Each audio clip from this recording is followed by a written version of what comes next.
They had for more than a century been regarded as beings of an inferior order and altogether unfit to associate with the white race, either in social or political relations. And so inferior, they had no rights which the white man was bound to respect. The Negro might lawfully be reduced to slavery for his benefit. He was bought, sold, treated as an ordinary article of merchandise and traffic, whenever a profit could be made by it. Now, after that, they had the 13th, 14th, 15th Amendment that was supposed to correct that and say, anybody, 2 legs, arm, eyes, not 2 legs, you don't need 2 legs, any human being should get certain protections. Any human being within the United States ought to be able to enjoy what Thomas Jefferson wrote about in the Declaration of Independence. 3 things: life, liberty, and the pursuit of happiness. Stop begging for crumbs. Other words, if you are a human being, you ought not to have to worry about somebody just taking your life when they feel like it. And getting away with taking your life because they have a badge.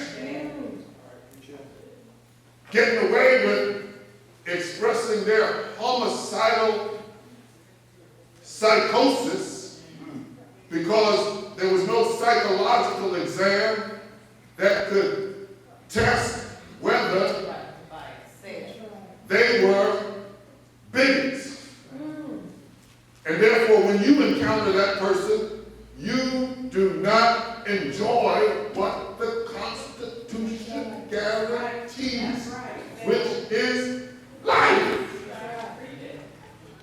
And here we are in 2014, undergoing the same thing that the text, the passage, brings out that was happening in Jesus' world. You see, this is what's happening when Jesus encountered the woman. People were asking whether she qualified to receive God's mercy. And the criteria for whether she qualified was an ethnic criteria.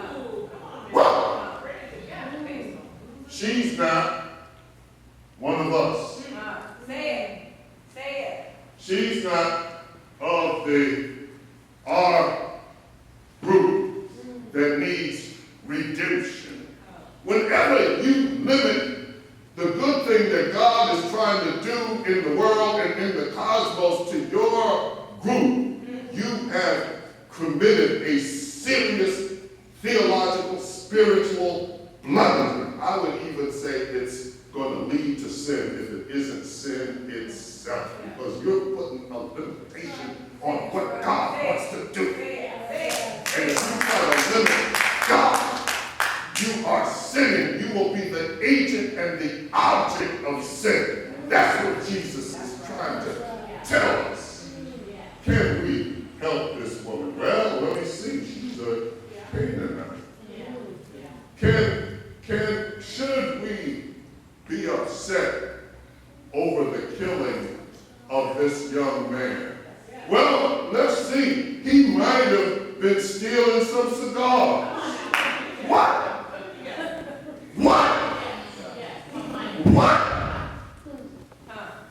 You think that has anything to do with whether he is entitled to his life? He might have been a suspect of a strong arm robbery that permits you to shoot him down dead when he got his hands up. What?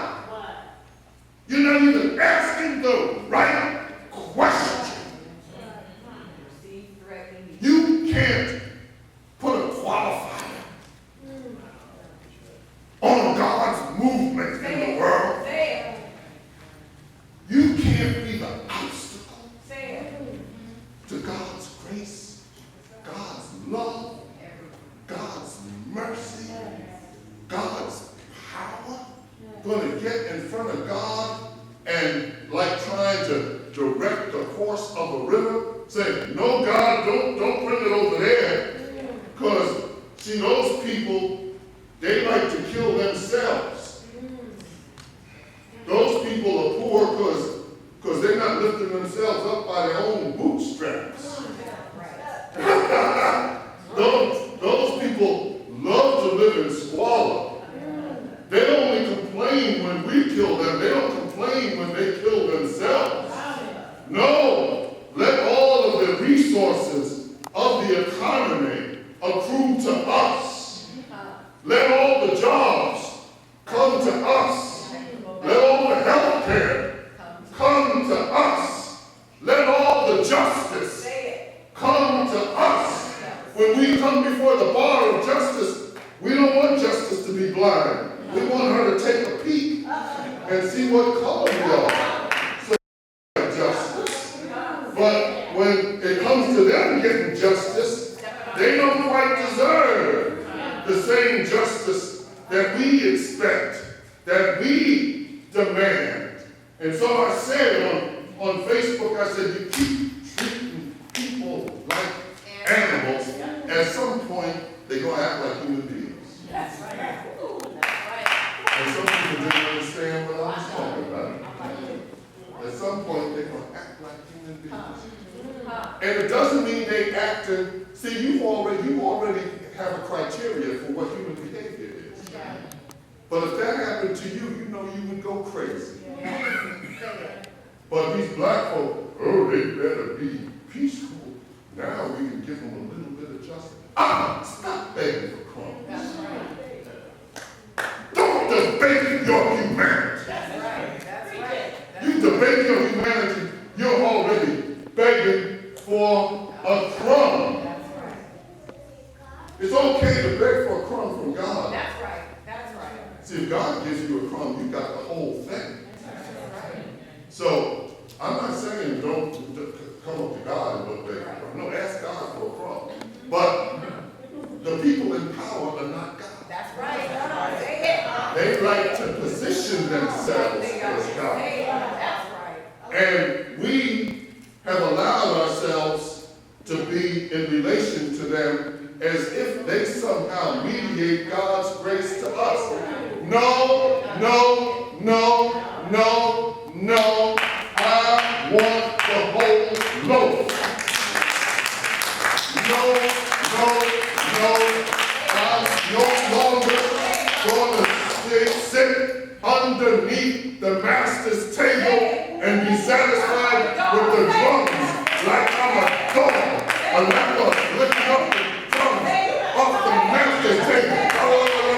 Lift up the crumbs. No, I'm tired of crumbs. I'm getting up and I'm climbing on the table. As a matter of fact, if you don't give me a seat to sit at the table, I'm going to jump on the table. And I'm going to act out. If you treat me like an animal, I'm going to act like a human being. I'm going to jump on the table. I'm going to stand on the table. And I'm not going to ask you for a loaf. You know what I'm going to do? I'm going in the kitchen. I'm going to bake my own loaf. Because Langston said, freedom is just icing on somebody else's cake. And so it must be until you learn how to bake. I'm going in the kitchen. And I'm going in the cabinet. I'm getting me some flour. I'm getting me some flour of freedom. And some baking powder of justice. I'm going to put them all together, a little sugar. And I'm going to knead it. And then, you know, once you put that together, it doesn't become bread. You got to heat it. You got to apply the heat. You got to turn up the heat. Turn up the heat. It's time for us as people of goodwill who are tired of waiting for crumbs to trickle down. Remember, Reagan, he said, oh, let's trickle down. Just wait for what trickles down. Let's march into the kitchen. initiative and tramp it and start baking our own bread. Because if we don't bake, our young people are going to do crazy stuff. Because Langston asked what happens to a dream deferred. Remember, he asked what happens to a dream deferred. And if we just sit around waiting for somebody else to materialize the dream for our young folk, and the dream is deferred, it's going to explode, and it's our responsibility. It's on us.